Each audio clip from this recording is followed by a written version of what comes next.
Hi guys, welcome to my channel. Ang ating tatalakayan ngayon ay patungkol sa ang pagsisimula at pangyayari sa unang digmaang pandaigdig. Ang krisis na naganap sa Bosnia noong 1914 ang nagpudyat sa pagsisimula ng unang digmaang pandaigdig.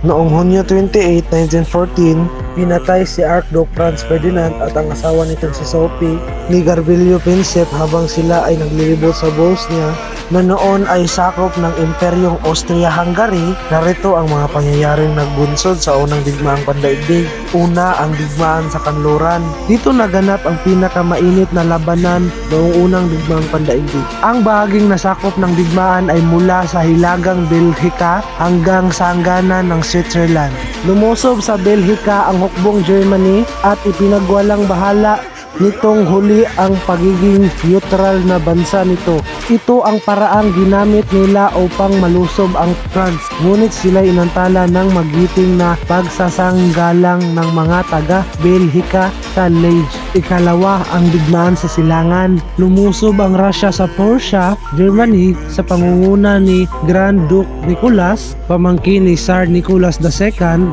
Ngunit nang dumating ang saklolo ng Germany, natalo ang hukbong Russia sa digmaan ng Tannenberg. Nagtagumpay ang hukbong Russia sa Galicia, ngunit hindi nagtagal ang tagumpay nila. Sila ay pinahirapan ng mga German sa Poland. Dito tuluyang bumagsak ang hukbong sandatahan ng Russia. Ang sunod-sunod nilang pagkatalo ang naging dahilan ng pagbagsak ng dinastiyang Romanov noong Marso 1917 at ang pagsilang ng komunismo sa Russia. Upang makaiwas ang Russia sa digmaan, nakipagsundo si Lenin sa ilalim ng pamahalaang Bolshevik sa Germany sa pamamagitan ng paglagda sa Treaty of Brest-Litovsk. Iniwan ng Russia ang mga aliado at sumapi sa Central Powers.